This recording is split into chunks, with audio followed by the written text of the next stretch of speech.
Okay, so continuing and finishing with new social classes and cultures. So inequality in the South. So the large planters who owned dozens or even hundreds of slaves, these are the people who dominated the life of the Chesapeake and the Carolina Low Country. So while they dominated the poorer whites with less land and fewer slaves, they deferred to the wealthy neighbors' leadership.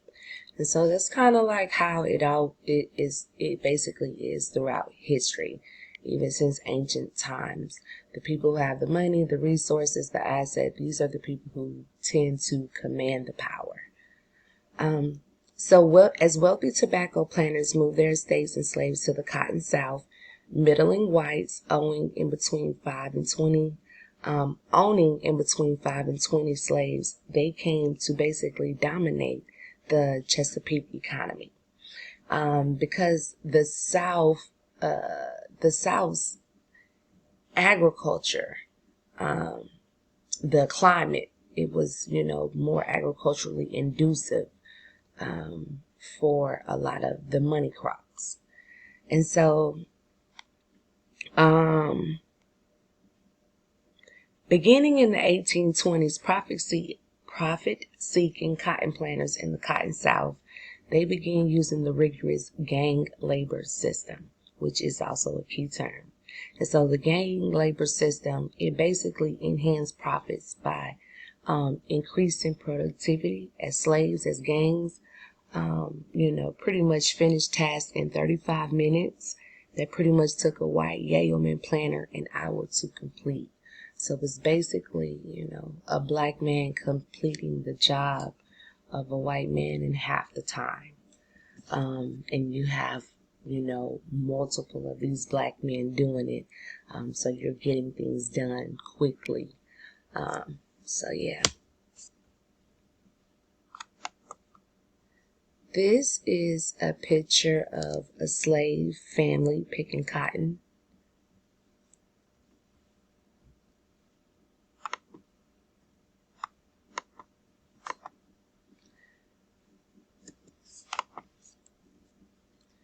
Right. So the next class, the Northern Business Elite. So the Northern Business Elite, the Industrial Revolution, it shattered the traditional rural social order, and it basically created a society that was composed of district regions, classes, and other cultures. And so that basically is what happened when you have a group of people that come together, no matter if they're from the same country, state, background, religion. If they're different in some similarity, differences are going to come about.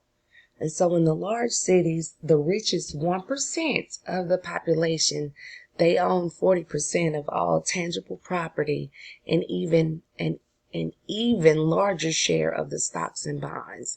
So, that's 1% owning the top 40%, versus today's 10% owning the top 90%. So we're actually worse off today, in honesty, when you look at that. So the government, this is when they started to tax all tangible property, but they almost never tax stocks, bonds, or inheritance. So this is, so government policies, it basically allowed the rich to, what do you think, become even richer, while, it's basically at the expense of the poor. And so the wealthiest families, they began to consciously set themselves apart from, other Americans.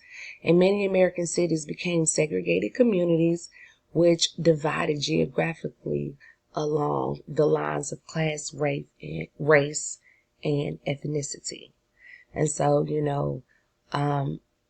we'll discuss the actual real Mason-Dixon line, but I always say that every city has a Mason-Dixon line within it.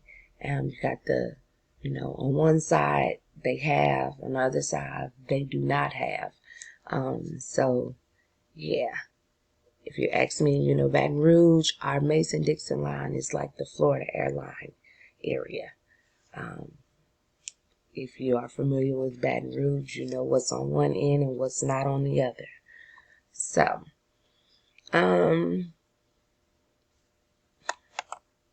the middle class, and the middle class is a key term as well too. And the middle class, you know, it basically was, you know, the increased number of farmers, mechanics, manufacturers, merchants, and skilled professionals.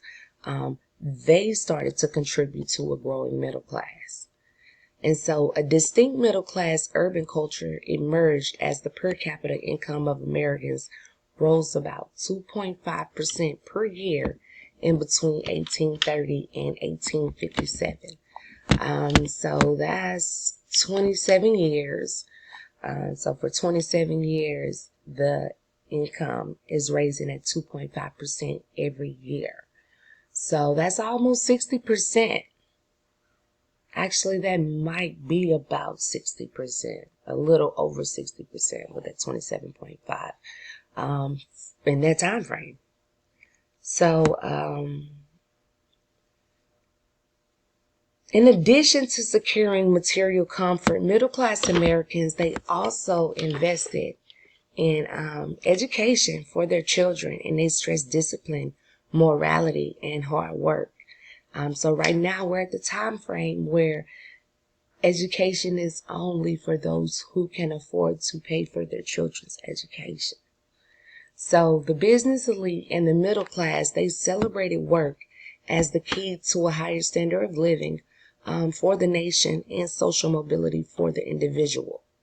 And so this is when you have the ideal of the self-made man come about. And it is a key term, and it basically became a central theme of American popular culture.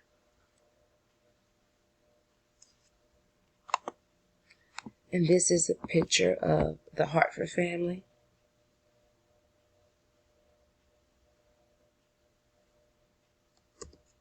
This is a picture of the emerging middle class.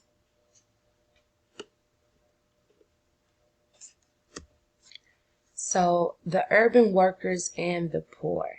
So the bottom 10% of the labor force were the casual workers. These were the people who basically owned little to no property, and their jobs were unpredictable, seasonal, temporary, and sometimes dangerous.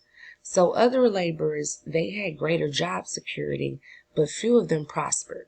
Many families sent their children out to work, of course, instead of, school. And the death of one parent, it often pushed the family into extreme, dire poverty. And so, we still have, that group of people in America still today. And so over time, urban factory workers and unskilled laborers, they lived in well-defined neighborhoods of crowded boarding houses or tiny apartments, often with filthy conditions. And so this is when you start to hear, the words slums, tenements, ghettos, all of these things start to come about.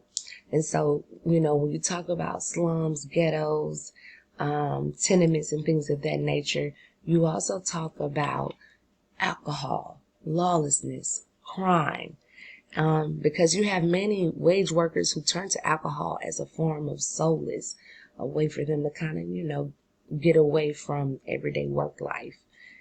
Everyone has some type of vice.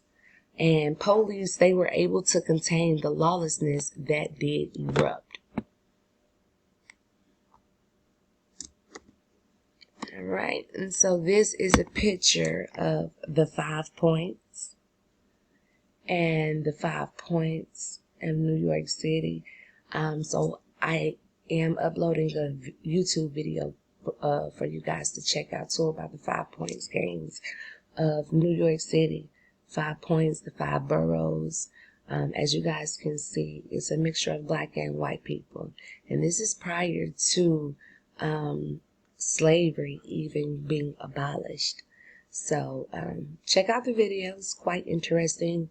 When we come back to class on Tuesday, we'll get started at the top of chapter 9.